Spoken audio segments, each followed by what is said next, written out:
The reason why we call this meeting is that since the meeting of November last year, where very, very serious and extreme decisions were taken by this august body, we thought that it was only fair that since then we should come and catch up and brief you on what has transpired since then and our thoughts and proposals going forward so that we can get your approvals, which will give us the confidence to proceed from there.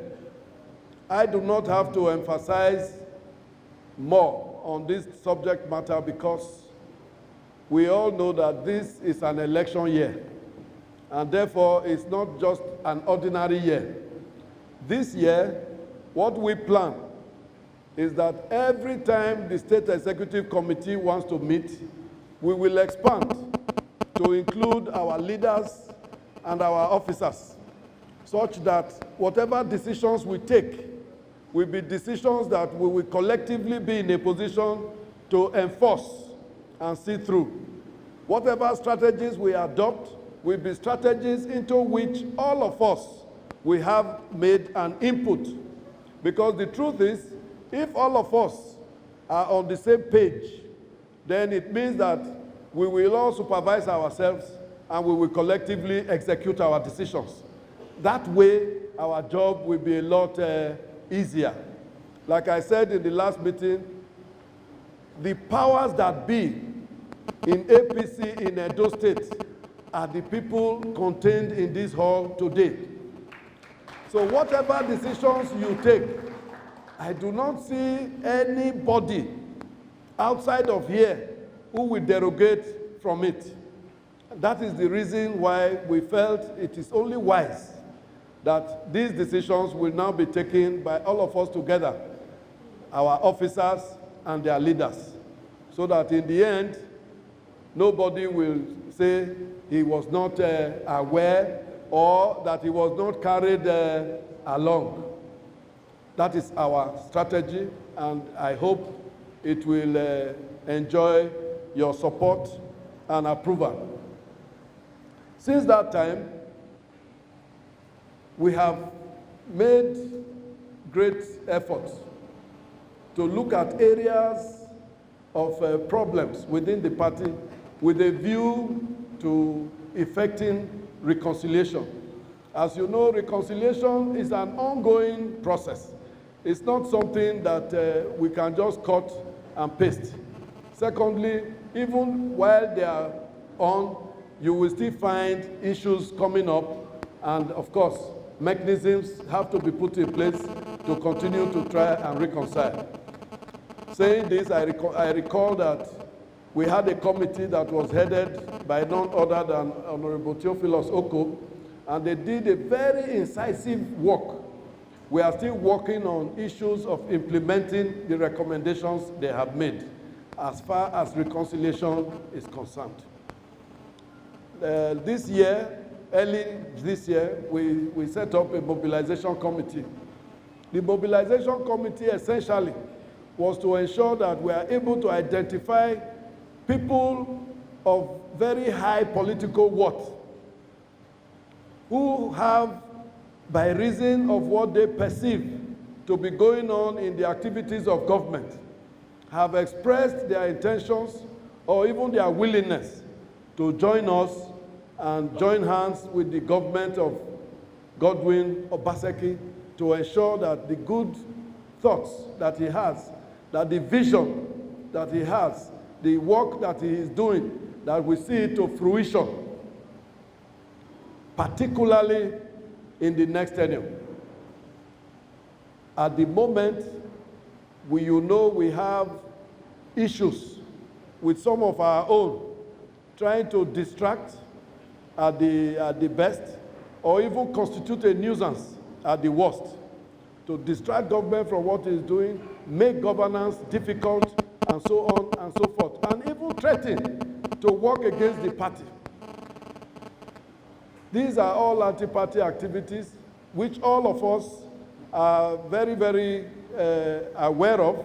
Unfortunately, very, very unfortunately, they are being sponsored and backed and supported by the very person who has the responsibility to put this party, to keep this party together. Well, this is our lot. The beauty of democracy is that there's nothing like a sole administrator in a political party.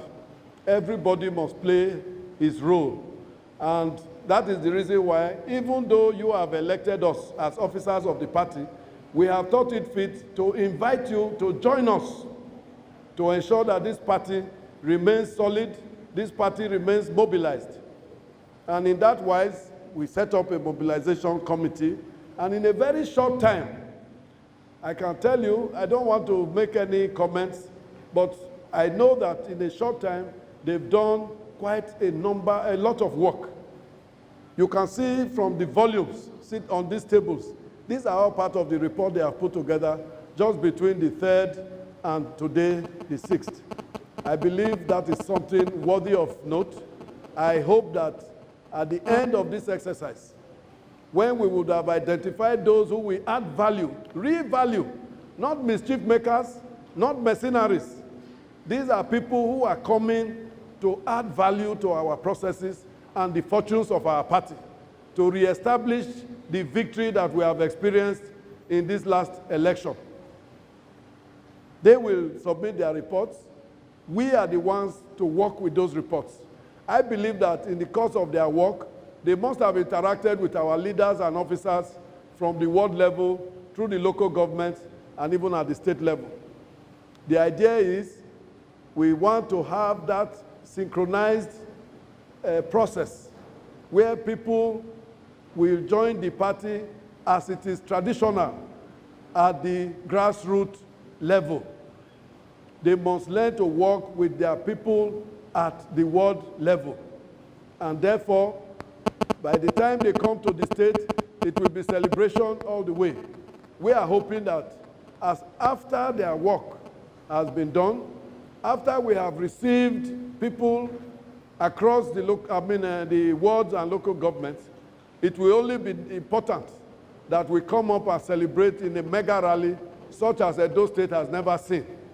I believe it is in that occasion we will truly show not just Edo people, but Nigerians and our leaders across the country who is truly in charge in Edo State. That is our plan. And while we are at that, I have taken the liberty to come with a copy of the Constitution, just to let us know how important it is to do what we call registration update. I will use this opportunity when I have read from this Constitution to speak to some of those rumors and gossips that I have also heard, which I'm sure you people have heard, about the plans they are making to abuse and manipulate the process. This book does not allow it, and we will follow the Constitution of the All Progressives Congress. When you talk about supremacy of the party, the supremacy of the party is embedded in the Constitution of the party, not in any individual, least of all myself. So if I may crave your indulgence, I would like to read. Membership records every 6 months and remit updated copies to appropriate secretariats thereafter. It shall be the responsibility of a member to ensure that his or her name is duly entered in the ward register. By my training as a lawyer, this tells me that the exclusive preserve of registration of members is at the ward level. In one of our appearances, Cornelie Muse and Lawrence Oka sought to challenge the jurisdiction of that court, the High Court of Benin, and to preclude the judge from adjudicating on this matter. It was argued, and the judge ruled that he had jurisdiction, because we did not only raise issues of abuse of this constitution, we raised issues bordering on the fundamental human rights of myself as a Nigerian citizen, which is protected by the Constitution of the Federal Republic of Nigeria, a document that is even superior to this one that we are relying on. So that is the kernel of our matter. They have gone to the Court of Appeal, and we are supposed to meet there on Monday. Secondly, they have also written to the Chief Judge of Edo State, saying that they have no confidence in the judge. They have made some spurious allegations, the idea being to transfer the case to another judge.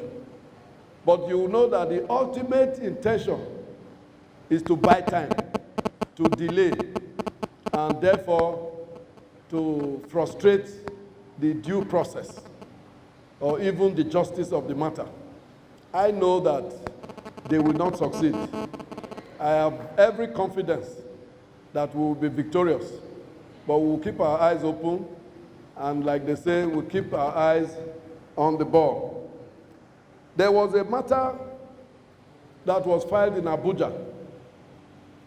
It was a matter that was filed to enforce the decision taken by the Ward 10 in Esako West local government. The chairman who filed it in the last sitting, he cited intervention of well-meaning citizens, prominent citizens in their locality, that they want to intervene and intercede, on the basis of which he applied to withdraw the matter. The judge struck out the case, not because the matter lacked substance, but because of the application of the person who filed that case. So I will not be surprised if other issues begin to spring up by other persons who consider themselves to be relevant in the scheme of things. So that will be another interesting aspect, and I urge you to be on the lookout, because the law is on our side. The law is on our side. Somebody raised an issue, and he said they have 26 or 27 members in the ward executive. Only 10 members signed the document, and therefore they didn't form a majority. And when somebody asked me, I asked the person, going by this constitution, how many do we need to form a quorum? This constitution tells me that we need 1/3. In this respect, we don't need more than 9, and we have 10. What is even more, this same constitution says that when a decision is made that affects any member, that member has 7 days within which to appeal. And we appeal to no other than the next executive. In this respect, the local government executive. I am not aware that there's any appeal that was pending before the local government or even the state. And at the expiration of 7 days, my training tells me that that relief is no longer available. But in the fullness of time, I believe it's something that we need to test in this our nascent democracy. And I'm very, very eager to see how it plays out. We have a governor in Godwin, Nogegase, Obaseki. And what is the interesting part of this story? The beneficiary then is now the villain in this case. They have changed, the role has changed. Quite unfortunately, we have a former governor who is a national chairman, or who was a national chairman, who now says that he will do his work and do Obaseki's work. And we said, no, the principles do not allow you to do that. That is our offense. But the principles cannot change. People may change, their roles may change, but the principles remain constant. And I'm very confident that where those principles are constant and present, the result will remain the same. So in the end, I predict, with your blessing, support, and approval, Obaseki will go back as governor. And Philip Shaibu will be by his side. Just as Obaseki has made history in this country by being the first governor known to me to have formally transmitted powers to his deputy whenever he is out of the country. The same way I see Comrade Philip Shaibu as one deputy governor who has given total loyalty to his principal and his party. And on the basis of that, I have no doubt in my mind that I enjoy your support when I say Philip Shaibu will be by Obaseki's side as Deputy Governor of Edo State going forward to 2024.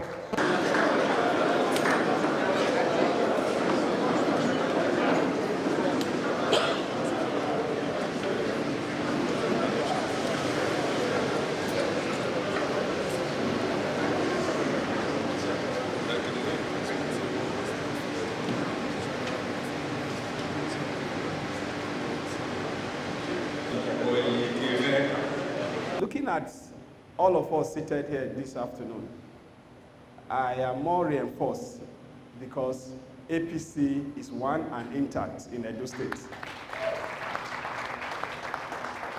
All those that are seated here in this hall today are those that they call the shakers and movers and the caterpillar and bulldozers of APC in Edo State. Nobody has left, and we are receiving more people into our fold. Mr. Governor just said that, Mr. Governor is a man of process, and he has said that we have to follow a new process of admitting people into the party as the leader of the party in the state.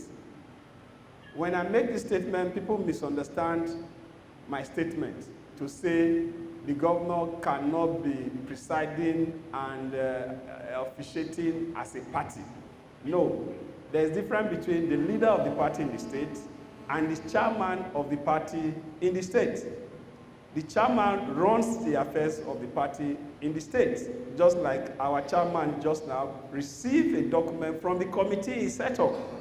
While the governor, as the leader of the party in the state, in conjunction with the party, approve the activity of the party and implement the activity and manifesto of the party in the state.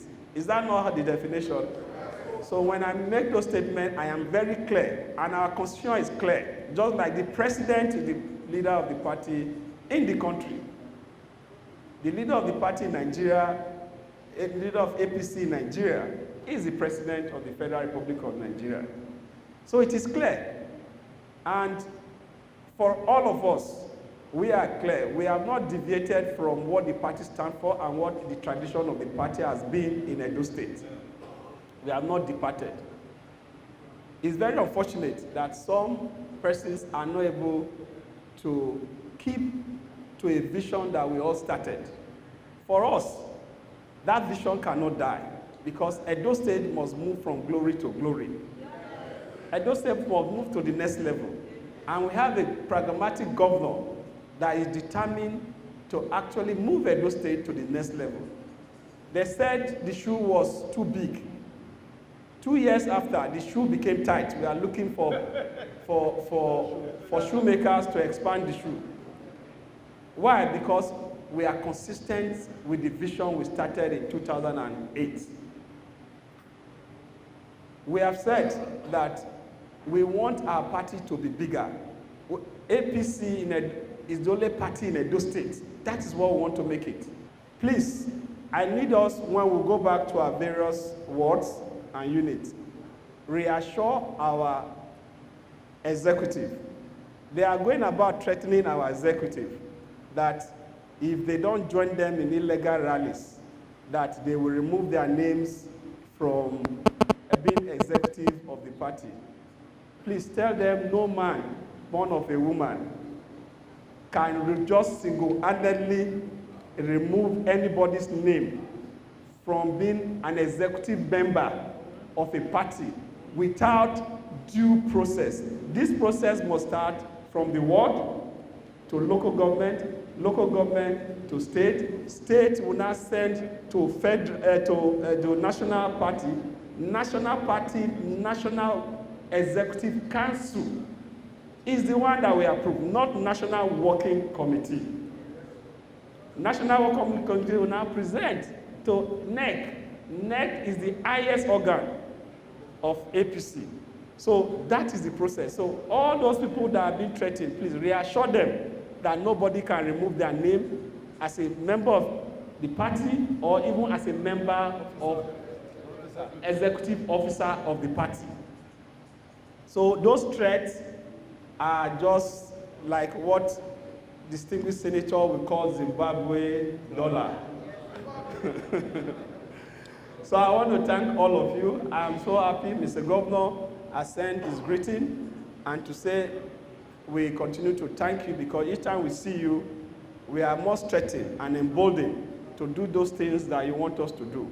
And by the grace of God, we are determined henceforth to enforce government will. Government has a will, and that will henceforth will be enforced. No man can take government for granted. When individuals start feeling that they can break the law and nothing happens, then the country or the state becomes a banana republic. Not under our watch, Edo State will be lawless. Not under our watch. We will enforce. We have the will. We will enforce. It's not threat, but just to enforce government will. Government has a will and capacity to enforce laws so that the environment will not only be peaceful, but people will move about their normal activities. We don't want an Edo State that is too tense. Before now, since 2016, you will agree with me, Edo State has been peaceful. Everybody has been moving all about without any problem until these IDPs started coming.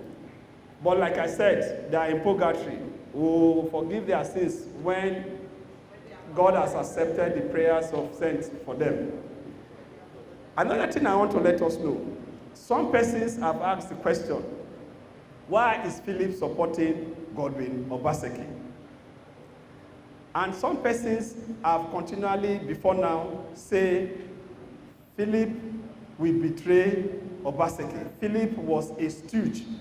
Philip and Oge are stooges that were planted to just, at the right time, they will push Godwin Obaseki away, and Philip and Oge will take over.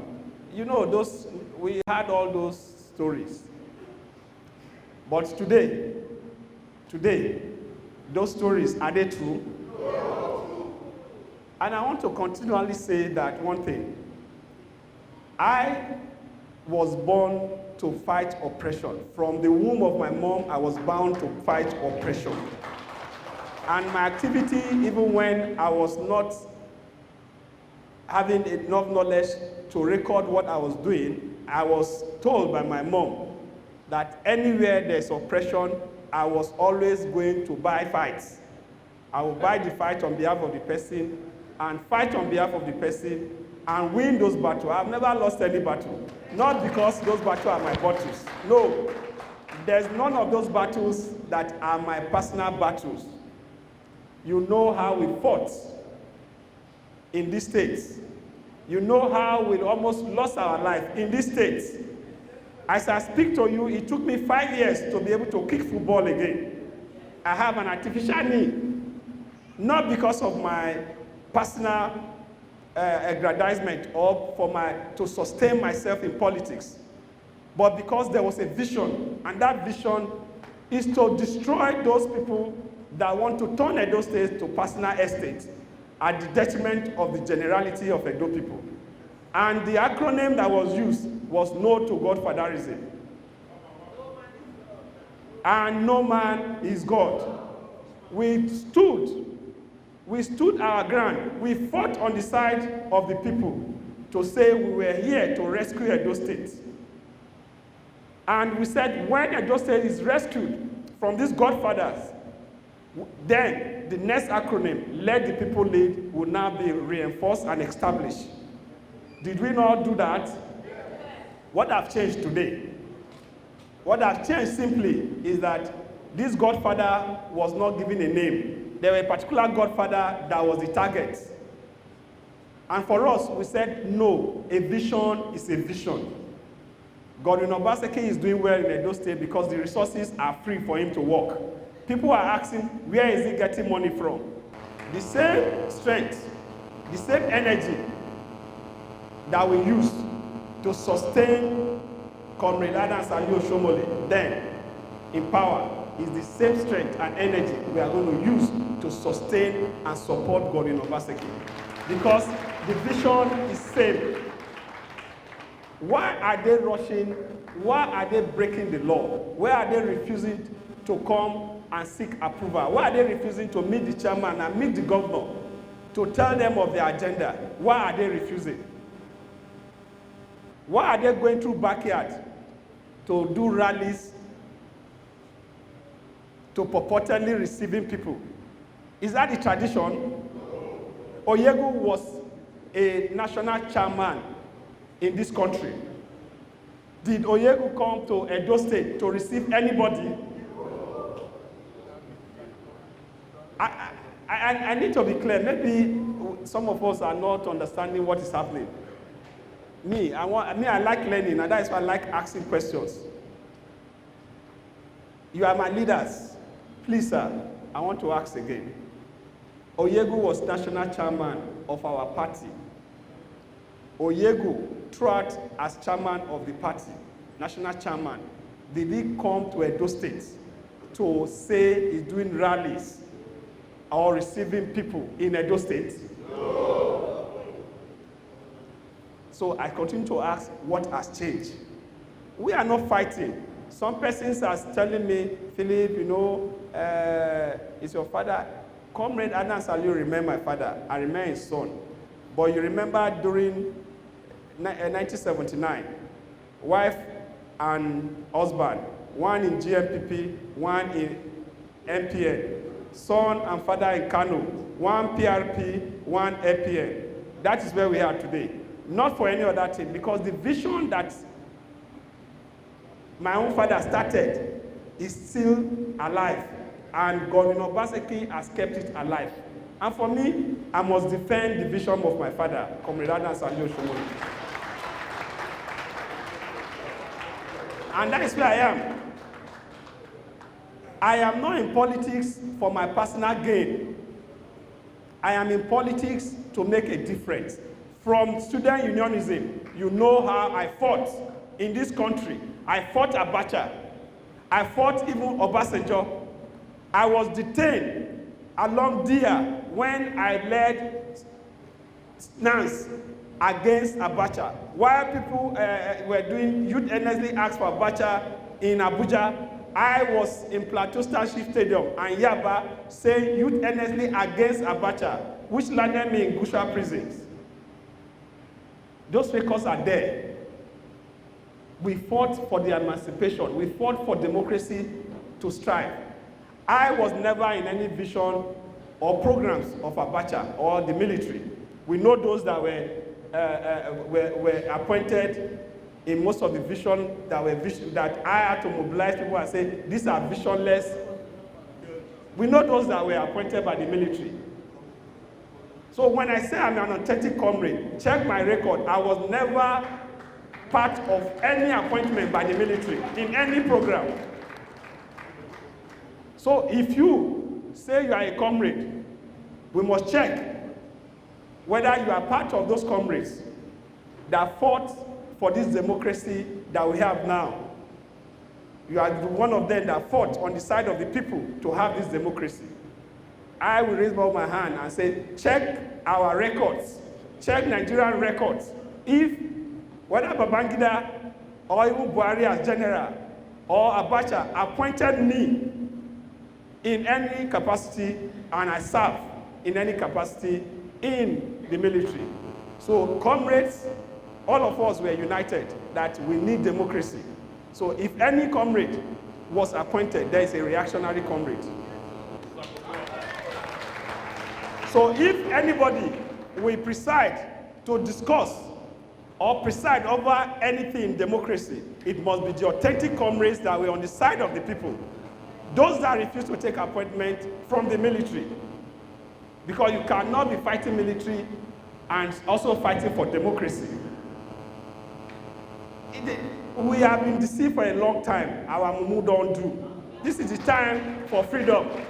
And please, I want to thank all of you because what you are doing today, for remaining, for not joining them, history will record you with gold. Years to come.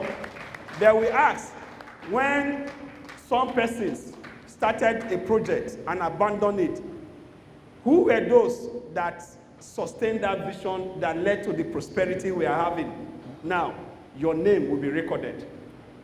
Because you are standing your ground, not because the governor is sharing money or carrying Ghana must go. No, you are here because of a cause that was started years ago. So I want to thank all of you. For me and my household, I am where you are. I am not changing, I am unshaken. Because politics is not about individual. Politics is about our collectivity. And we have a son that is doing very, very well. Very, very well. That is Mr. Godwin Obaseki. Every time we sit with him, he's talking about the next generation. He's talking about the vision to transform this state to the next generation. He's talking at his pain and looking at the statistics of our young ones that are not employed. It's always sad when you look at those statistics and you see that the numbers, graduates, we are having graduates every day, and the numbers are increasing of unemployment. It pains him. And every time he talks about how do we change the narrative for these young ones to be gainfully employed so that this insecurity we are talking about, that is the starting point to dealing with it. That is what he tells us every time. Such a man, you are saying he should only have one term because of a selfish interest. All of us, not only our physical presence, we need prayers because it is said that the kingdom of God suffers violence. Only what? That are taken it by force. We will not fold our hands. Enough is enough. Some persons said Philip was saying his father should come and apologize. I never said so. I never said so. You know, I'm a well-brought-up child. Even when your father is wrong, it is you that will still say sorry. I'm aware of that. You know, I never said so. What I have said is that if my father have taught me to be truthful and to keep to a vision that will transform our state, and I see a governor that is doing that, I should stay by it, and that is what I've done. If my father now decided to breach what he has taught me, I am not a fast learner, and because I'm not a fast learner, I prefer to stick to those old lessons than to learn new ones, and that's what I've just done. That's what I've done. So that I don't mix the old and the new. I'm not used to contradictions. So that's why I'm sticking to the old lessons. And by the grace of God, those old lessons are working. Teach your son the way of the Lord. When he grow up, he will not depart from it. Teach your son, me, I was taught how to fight godfathers and sustain that fight and free resources for governance to strive. And I have grown up now. Do you want me to depart from it? That is where we are. And by the grace of God, we pray that we'll have lasting peace. But that lasting peace is to the extent that the vision is not derailed. The vision is kept alive, and Edo State will be better for it, and Edo State will be moved to the next level. Thank you, and God bless all of you. The breaking news is that I have just been reliably informed that INEC has fixed a date for Edo State election. And that date is the 19th of September 2020. So you can see that we are receiving the news as a collective. It appears that our prediction is coming to pass. The second item, you know, we spoke about our proposal. One, that we are going to use the mobilization report as the working document for registration of new members. The second is that registration will take place at the unit level up. And the third is the decision of the party to set up local organizing committees at every level to execute and to monitor the process. So the only thing I just want to know is whether we are in agreement that this is the best way to go. I need you to answer me. As we get near to September 19th. Yeah, that is the reason for this meeting, for us to receive the reports. And you know, we did say last year that our party will be growing from strength to strength, and there are a lot of people that have significant interest to join the party. And in our usual character, we said we have to set up a process to receive them from the ward, local government, and state. And why is that? In the past, people just join the party, and when they come in, they are not properly, they don't fuse in properly. And we have decided that it shouldn't be like that. Before they move in, there should be discussion. We should know their capacity and understand what the issues are, and also we sell our visions to them so that by the time they come in, they are just moving in and blending. And there won't be this tension between the newcomers and those that were there. So that is the process we set up, and the process is yielding good result. And you can see from the report that was submitted today, we are good to go now from ward to local government, then the mega rally where we will now receive all of them at the state. So we are very, very happy that our party is a bride that everybody wants to come to marry. Thank you, sir. Thank you.